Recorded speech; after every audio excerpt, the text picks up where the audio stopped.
팩트에 근거해서 뉴스의 숨은 뜻까지 분석해드리는 와이타임스 국제정세 분석의 최북일입니다.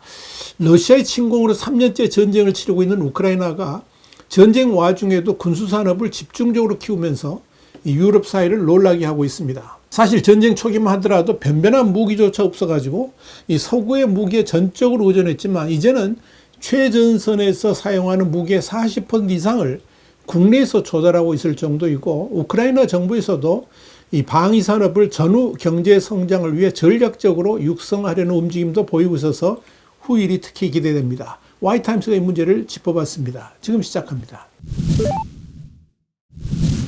월저널은 현지 시간으로 19일자 지면을 통해서 러시아 침공 당시 우크라이나는 국내에서 생산한 모더나 차륜형 곡사포 시제품을 단 한 대만 보유하고 있었지만 지금은 한 달에 약 20기 이상을 생산하고 있는데, 이는 북대서양 조약기구, 그러니까 나토 회원국 전체의 생산량을 합친 것보다 더 많다면서 우크라이나의 국내 무기 생산 규모가 2022년 10억 달러 수준에서 러시아가 우크라이나 공장을 향해 미사일을 발사하는 상황에서도 3년 만에 350억 달러까지 급증했다라고 보도를 했습니다. 월저널에 이어서 우크라이나는 소비에트 연방의 방위 산업에서 영향을 받긴 했지만 독립과 동시에 무기 제조 역량이 빠르게 쇠퇴를 했는데, 실제로 2016년 한 민간 방산기업이 차륜형 자주곡사포 보우다나를 개발했지만 러시아 침공 이전까지는 주문량이 전혀 없을 정도로 방위 산업은 형편없었다면서, 그러나 지금은 미국의 지원이 줄어들면서 우크라이나의 방위 산업은 러시아와의 전쟁 지속의 경우나 평화협정 체결 시 주권 보장 역할을 하는데도 중요한 역할을 할 정도가 되었다라고 밝혔습니다. 사실 우크라이나가 자체 무기를 더 많이 생산할수록 국제정치의 변덕이나 국경 간 공급망의 불안정성이 덜 취약해질 것이라면서, 우크라이나는 또한 방위 산업을 전후 경제의 주요 수입원으로 보고 있으며 서방의 공급 업체가 되어 서방 세계에 더욱 통합될 수 있는 방안으로 보고 있다라고 짚었습니다.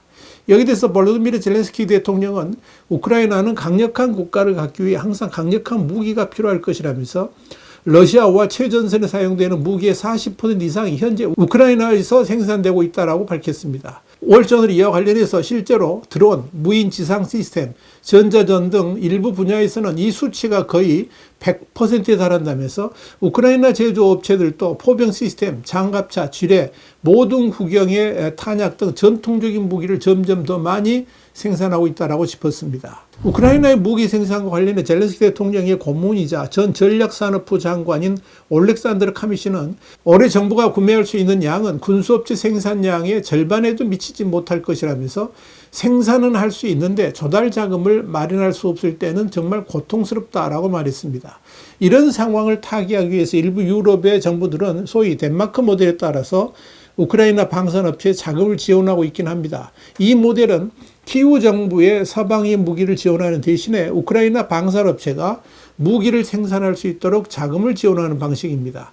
이와 관련해 월저널은 우크라이나는 방위산업 육성이 전후 경제 성장에도 도움이 될 것으로 기대하고 있다면서 무기 공급을 통해 서방과 결속도 다질 수 있고 러시아와 정전 협상에서도 도움이 될 것이라는 계산도 깔려 있다고 짚었습니다.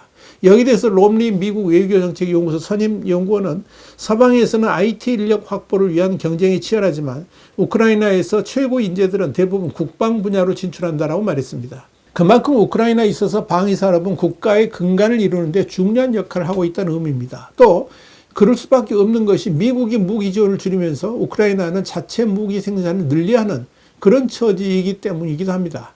물론 우크라이나가 이렇게 단기간에 방위 산업을 급성장시킬 수 있었던 것은 과거 소련 연방 시절 우크라이나가 방위 산업의 주요 생산 기지였기 때문입니다. 당시만 해도 엄청난 기술을 보유하고 있었지만 소련 연방으로부터 독립을 하면서 방위 산업의 필요성을 느끼지 못하면서 급속하게 쇠퇴해 버렸습니다. 그럼에도 기본 능력은 남아 있었기 때문에 이렇게 빠른 시간 내에 급성장할 수 있었던 것입니다. 실제로 크라마토르스크 중장비 공작기계 제작 공장의 사장인 비탈리 자구에다이프는 2016년에 민간기업이 보흐다나 차륜형 곡사포를 개발했지만 러시아가 침공하기 전까지는 주문을 받지 못했다면서 실제 사용 가능성이 없었기 때문에 독립기념일 때 퍼레이드용으로만 사용되어졌다, 이렇게 말했습니다. 그만큼 우크라이나의 방위산업이 무기력해졌었지만 전쟁으로 인해 원래의 모습으로 되돌아가고 있다고 할 수 있을 겁니다. 사실 전쟁 중에는 이 방위산업 공장들은 러시아의 표적이 돼가지고 파괴되기도 했지만 우크라이나 당국은 피해를 최소화하기 위해서 생산시설을 분산시켰고 24시간 가동하면서 보우다나 곡사포 등을 다량으로 생산할 수 있었습니다. 더더욱 의미가 있는 것은 전쟁 중에 국가의 생존을 위해 생산한다는 사명감 때문에 가격도 서방 제품에 비해서 싸고 또한 생산 기간도 아주 짧다는 겁니다.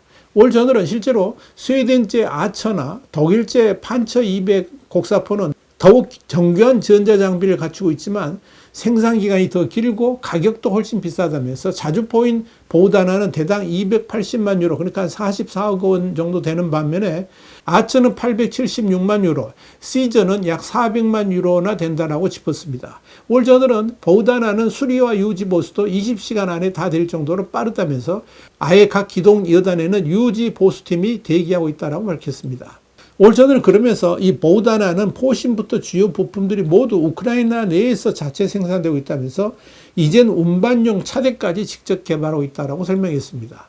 월저널은 보우다나의 사례는 우크라이나의 방위산업이 얼마나 발전했는지 여실히 보여준다면서도 그럼에도 전쟁 수행이 필수적인 나토 기준의 155mm 탄약 생산은 이에 이르지 못하고 있다고 짚었습니다. 월저널은 민간 기업인 우크라이나 장갑차는 체코슬로바키아 그룹에서 이전받은 라이센스와 도면을 이용해 155mm 탄약을 생산한 시설을 세웠는데 체코슬로바키아 그룹은 우크라이나에서 생산할 수 없는 추진체, 신관, 내관도 공급하고 있다면서 장갑 차량도 만드는 이 회사는 올해 155mm 탄약 10만 발, 내년에는 30만 발을 생산할 계획이지만 이는 우크라이나가 1년에 소비하는 것으로 추정되는 300만에서 400만 발에 비하면 극히 적은 양이다, 이렇게 짚었습니다. 문제는 역시 자금입니다. 전쟁을 수행 중인 우크라이나 정부 입장에서는 전쟁 수행 비용 자체가 과하다 하다 보니까 반드시 필요한 포탄 제조에 더 많은 자금을 투입하지 못하고 있습니다.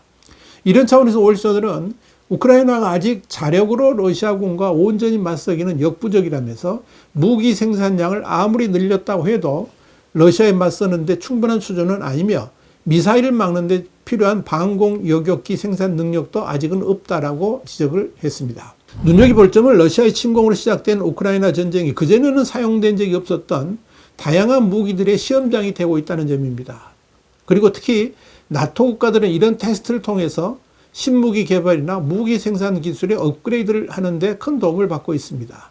전쟁이 시작된 지난 2022년부터 우크라이나는 서방 세계가 새로 개발한 최첨단 미래 신무기의 테스트 현장이 되면서 미래 전쟁의 모습을 예시하고 있다는 평가들이 나왔습니다. 여기에 대해서 뉴욕타임스는 지난 2022년 11월 15일 재래식 무기를 앞세운 러시아와 우크라이나의 격전 속에서도 첨단 기술을 사용한 무기들의 성능이 면밀하게 관찰되고 있다면서 우크라이나에서 성능이 확인된 첨단 군사 장비의 예로 델타로 알려진 소프트웨어를 꼽았습니다. 그러니까 지난 2022년 8월경부터 남부 지역에서 러시아군과 전투를 벌이고 있던 우크라이나군에게 아주 신박한 무기가 지원됐습니다. 군사위성, 드론, 첩보 같은 각종 정보 자원을 취합해가지고 지도 위에 적군의 위치뿐만 아니라 병력과 장비까지 실시간으로 나타내는 델타라는 정보 지원 체계였습니다. 델타는 이런 정보 체계를 모두 결합해서 어느 곳을 공격해 하는지를 결정할 수 있게 했습니다. 또 지난 2022년 여름부터 우크라이나군과 동맹국들이 사용하기 시작한 해상 드론, 그러니까 무인 보트도 주목 대상입니다. 바로 이 해상 드론이 지난 2022년 10월 흑해 세바스토폴 항의 러시아 함대를 공격했기 때문입니다. 이와 함께 리투아니아가 개발해 지난 2020년 출시한 대드론 교란 장치 스카이 와이퍼스도 우크라이나 전쟁에서 활용되면서 테스트를 했습니다. 러시아가 드론을 대거 사용해서 공격함에 따라 등장한 이 장비는 드론의 통신 신호를 차단해서 방향을 돌리게 하거나 추락시키는 장치입니다. 또 아직 독일군에도 배치되지 않은 최신 대공 무기인 방공 시스템 IRIS-T도 우크라이나 전쟁에 전격 투입돼서 테스트를 해봤습니다. 미래형 무기는 아니지만 이번 우크라이나 전쟁에서 본격 활용되면서 전쟁의 판도를 바꾼 무기들도 있습니다. 그 대표적인 것 중에 하나가 대전차 무기의 끝판왕인 제블린입니다. 이런 식으로 우크라이나 전쟁은 서방의 첨단 무기들의 테스트베드가 되었습니다. 이런 차원에서 서방 국가들도 우크라이나 전쟁 덕을 톡톡히 봤습니다. 그렇다면 우크라이나가 이번 전쟁에서 끝까지 승리할 수 있도록 돕는 것이 정상 아니겠습니까? 여러분 어떻게 생각하십니까? 와이타임스 국제정세 분석의 추복이었습니다. 감사합니다.